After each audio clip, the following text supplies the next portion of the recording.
By Factory Direct and Save, the Jewelry Exchange in Bethesda. Good morning, America. Breaking overnight, chaos at a Trump rally. The angry clashes, physical violence.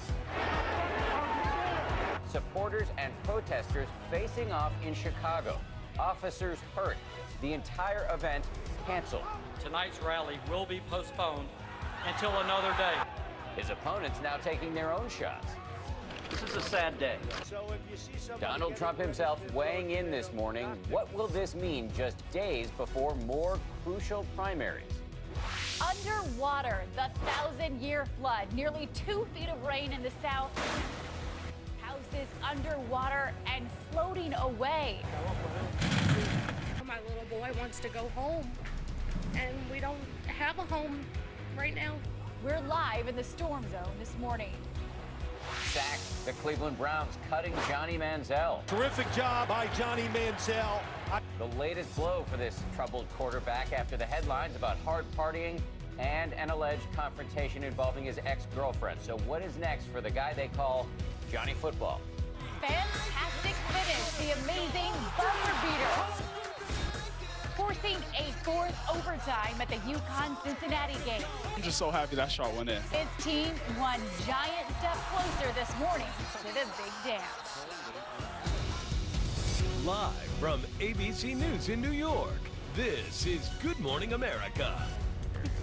Hey, good morning, and let's get straight to the breaking news overnight, the chaos at that Trump rally. It happened in Chicago. There were brawls both in and outside of the hall between Trump supporters and hundreds of protesters who had poured into that event. Those protesters were out in force. You can see one here burning a Trump flag. Others were busy hurling themselves onto the ground, creating human chains and shouting anti-Trump slogans. The Trump campaign called off the event, Trump saying he didn't want to see people hurt. His rivals are weighing in this morning. We do have team coverage on everything from the political implications to the ongoing security concerns. And we do start here with ABC's Alex Perez, who's right there on the ground in Chicago. Good morning, Alex.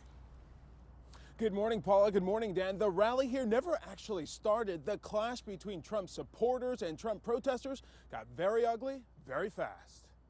We want Trump! We want Trump! Overnight, mayhem at this arena in Chicago. Thousands gathered to see presidential candidate Donald Trump. Unapologetically Tonight's rally will be postponed until another day. His supporters and protesters facing off in a series of heated and violent exchanges. Donald Trump is not welcome in Chicago, and we're going to make that clear today. A protester later storming the empty podium, shouting at people below before security forced him off stage. That same man later going head-to-head with a Trump supporter, both men wrestling, throwing punches as onlookers tried to break up the fight. I don't want anybody a brawl here. I don't want her beat up or him beat up. The melee spreading outside the rally too. This Chicago police officer struck by a flying bottle. One of 2 officers injured during the commotion. There has been a total of 5 arrests that were made from this evening at the pavilion. On CNN, Donald Trump citing safety concerns and denying his past remarks played a role. I don't take responsibility. Nobody's been hurt at our rallies. I'm not a person that wants to see people hurt. And that's why I put out the statement before and it said go home in peace. During the Republican debate Thursday, Trump grilled about encouraging unruly behavior among his supporters. I'd like to punch him in the face, I'll tell you. We're not allowed to punch back anymore. I love the old days. So if you see somebody getting ready to throw a tomato, knock the crap out of them, would you? Seriously. And at this point, no word yet if or when Trump plans to reschedule his rally here in Chicago. Dan, Paula? All right, Alex, and for more of this, we want to bring in ABC's chief White House correspondent, John Karl. And John, some startling images we just saw. You've been covering politics for a very long time. Have you seen anything like this? Paula, this reminds me of something I did not cover, but I grew up watching, and that's 1968 in Chicago, the riots that took place around the Democratic Convention that actually spilled out for a time onto the convention floor. But no, this is absolutely astounding, but I have to say, it's also not entirely surprising. I've been to so many Donald Trump rallies where I have heard from the podium, leading presidential candidates say things like you just heard in Alex Perez's piece. talking about how he'd like to slug a protester in the face, about how in the good old days they were taken out in stretchers. I've heard those taunts aimed frankly, at me and others in the place they call the media pen, where they often require reporters to stay at Donald Trump rallies, taunting members of the press, saying these are awful people, and then you hear people yelling at reporters as well. That said, I've got to say, at these Trump rallies, thousands of people going, I don't think the vast majority of them want nothing of this, don't want any violence, and there are protesters every day at Donald Trump rallies, and most of the time, they do their thing, they're escorted out, and there's no incident. But this has been building for a long time. So John, are you saying that Trump actually bears some responsibility here? And I guess on top of that question, I'd ask, do you think he's going to face political damage here? Nothing thus far seems to have damaged him politically, but could this be the thing?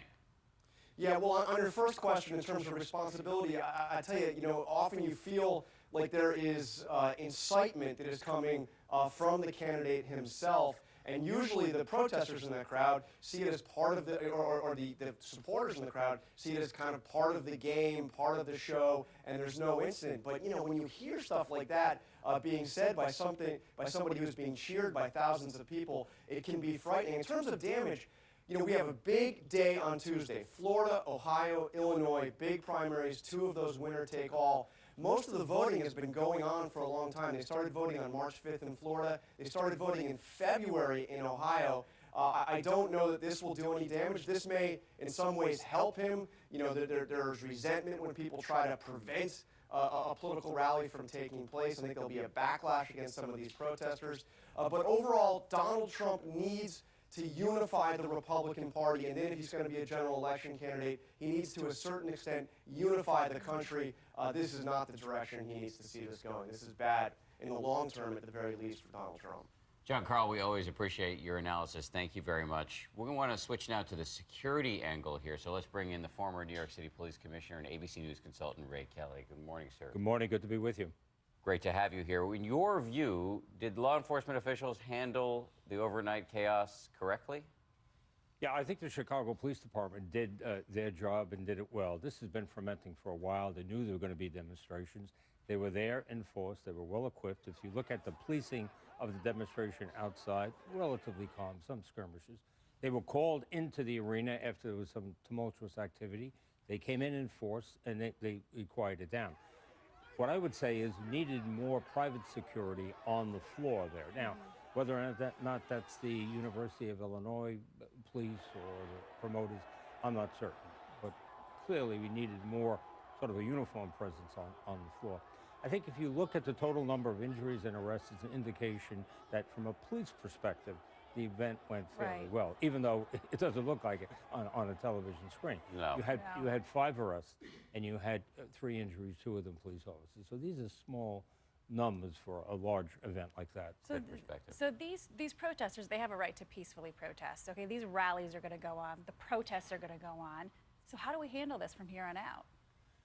Well, more people on the floor, obviously more security people. Now, the promoters have a right to control the doors. Who comes in, who doesn't come in. They have to probably pay more attention to their tickets, who gets tickets, whether they're holograms or whatever on the tickets. But one of the issues is I think they've just been blasting out tickets, and sort of a you-all-come type approach that's caused them problems. Be more cautious who comes through that door. All right. Commissioner Kelly, thanks so much for coming in this morning for the perspective. Thank you, sir. Now, high-stakes primaries looming on Tuesday. As John mentioned, Trump's rivals, knowing these contests are coming, they are rapidly responding to the overnight chaos. And for more on that angle, let's turn to ABC's David Wright. David, good morning to you. Good morning, Dan. Whether you're a Trump lover or a Trump hater, so many people are troubled by all of this. And some of the haters, of course, are hoping to take advantage. Trump's opponents blame him for inciting this, as we've been hearing, but he insists he's the victim. This is a sad day. It should come as no surprise that the men running against Trump blame him. When you have a campaign that disrespects the voters, when you have a campaign that affirmatively encourages violence, you create an environment that only encourages this sort of nasty discourse. There's only one presidential candidate who has violence at their events. John Kasich said of Chicago, The seeds of division that Donald Trump has been sowing this whole campaign finally bore fruit, and it was ugly. It's one of the few issues where there's bipartisan agreement. Bernie Sanders spoke in Illinois, just a few miles away. Not letting Donald Trump or anybody else divide us up. At an Austin fundraiser last night, before the Trump rally incident, President Obama took some pot shots too. I can insult people even better than that. I can be even more uncivil. Obama said he doesn't just blame Trump, he blames the Republican Party. But Trump himself says he's the victim, noting the protesters are violating his freedom of speech by shouting him down. All of the Trump supporters have been really treated unfairly because First Amendment says we have a right to speak. There's no question Trump has a right to say what he's saying, and thousands of voters are eager to hear him. His critics also have a right to express their views, and with emotions running so high, it's kind of no surprise that it's gotten so ugly. But look, there have been controversy after controversy involving this campaign. None of it seems to have slowed him down. So we'll see where this one goes. Absolutely. David, thank you. All right, we're going to move now to the nation's extreme weather. The Gulf dealing with the kind of flooding that happens just once every 1,000 years. 3 states have declared states of emergency in several areas. Dramatic rescues like the one you're looking at playing out as families are evacuated. And ABC's Philip Mena is right there in New Orleans for us this morning. Hi, Philip. Paula, good morning. It was eerily quiet here in the flooded streets of Louisiana. The widespread flooding has prompted evacuations and curfews here and in many parts of the South. Y'all need help? This morning, historic flooding causing chaos down south. Emotionally, a mess. But it'll be okay. Tennessee, Mississippi, and Louisiana all hit hard with nearly 2 feet of extreme rainfall in some areas. Look at these homes nearly underwater, and this piece of a building being ripped apart and sent crashing into a bridge. Dozens of cars nearly submerged. 3,500 people forced to leave their homes. This mother from Louisiana is one of hundreds of families in her area who were forced to evacuate their homes. My little boy wants to go home, and we don't have a home right now. Emergency response teams working tirelessly around the clock to rescue stranded people like in Shelby County, Tennessee, where a water vehicle helps bring people to safety. Residents here are hoping the floodwaters can recede quickly so they can get back to their homes. But with more rain on the way today, it's unlikely when that will happen. Paula?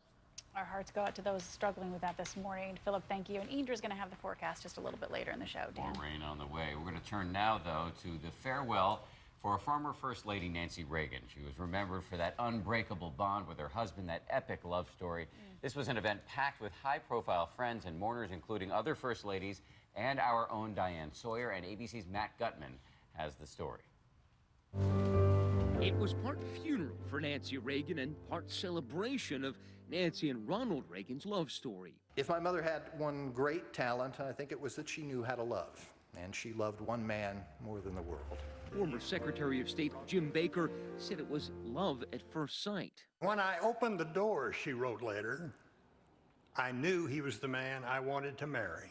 President Reagan reciprocated with those famous love letters. Her laugh is like tinkling bells. Attendees studded with journalists and stars, from Arnold Schwarzenegger to a camouflaged Mr. T. In that front row, the families of 8 current and former White House residents. First Lady Michelle Obama seated right next to President George W. Bush and former First Lady Laura Bush. Hillary Clinton and Laura Bush sharing a knowing look over anecdotes of Nancy Reagan's fierce defense of her Ronnie. Occasionally, I've thought that even God might not have the guts to argue with Nancy Reagan. And our own Diane Sawyer remembered that after President Reagan's death, she was sustained also by her curiosity. She was way too interested in people and who you really were and what you really knew, all of us woven together in this life. And all this week, I've been thinking about watching her head down the hall. And right there, I can't remember exactly what it was. Was it a pillow or a framed needlepoint? But I know the words were clearly from President Reagan. And it said something like this: if you must leave, could you just take me with you? After the ceremony, her casket was brought out in the rain to join her beloved, her Ronnie. For Good Morning America, Matt Gutman, ABC News, Simi Valley, California. That's a love we don't often see. Indeed, and a nice ceremony. We want to turn things over to the other stories that we're tracking for that. Let's send it over to Ron Claiborne. Hey, Uncle Ron, as we call you. Good morning to you, Paula and Dan. Good morning to you, and good morning, everyone. We begin with this breaking news overnight. The manhunt for 2 escaped inmates in New Mexico. Police capturing convicted murderer Joseph Cruz in Albuquerque after almost 2 days on the run. Authorities say that he and another inmate, they managed to slip out of their shackles and somehow get away without anybody noticing for hours. How did you get out of your shackles? How did you get out of shackles? Picked it luck. The second escapee, his name is Lionel Claw, who was serving time for armed robbery and shooting a police officer, is still on the run. And Dallas police are looking for this man who used a hoverboard to escape after allegedly shooting a driver. He reportedly rolled over to the car on that hoverboard, shot the man in the arm, and rolled away on the hoverboard the entire time. Strange one. Anyway, after spending a record-breaking year in space, astronaut Scott Kelly says he is planning on staying on planet Earth. He's retiring. Kelly just returned from orbit on March 1st. He spent a year in space studying the effects of space on the human body. His retirement is effective on April 1st. Not an April Fool's joke. In the battle between man versus machine, a Google computer just came out the victor. Early this morning, the computer AlphaGo won its 3rd consecutive game of Go, what's considered the world's most complex board game, against Lee Sedol, the long-reigning global champ. That makes AlphaGo the winner in the best of 5. And finally, it was love at first sight for Terry the chimp. After spending 18 years alone at a Las Vegas zoo, Terry was transferred to a sanctuary in Florida where he met Jeannie.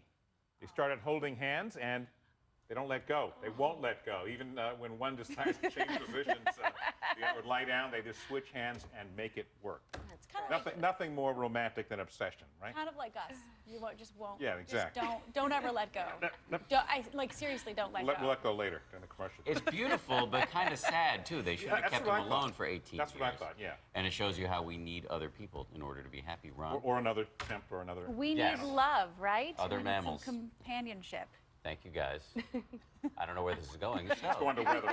Let's get it over to the forecast now. And Indra Peterson's. Hey, Indra. I feel like we're going to be changing subjects very quickly. Yeah, look at this huge dome of high pressure. I think the phrase has been, I am loving it on the East Coast. Temperatures, they've been a good 30 degrees above normal, but it's also called a blocking high because the exact same reason, almost like a big bubble out there that is literally blocking this system in the middle of the country from being able to push farther to the east. So with that, we've been talking about these flooding concerns that will just not go away. Now, it's going to take some time, but eventually we'll see that dome of high pressure start to pull out of here, and the rain will shift a little bit farther to the north. But either way, as we go through the weekend, we're still going to be talking for more threats of rain. In fact, 2 feet of rain have already fallen. We've seen plenty of flooding into the south, and unfortunately another inch or two suspected as we go through the weekend. No, it doesn't sound like it's as much, but either way, these grounds are saturated. There's absolutely no room for any more, and especially not with that threat of severe weather that's going to be making its way in through Sunday. That's a look at the big picture. Here's a look at your local weather.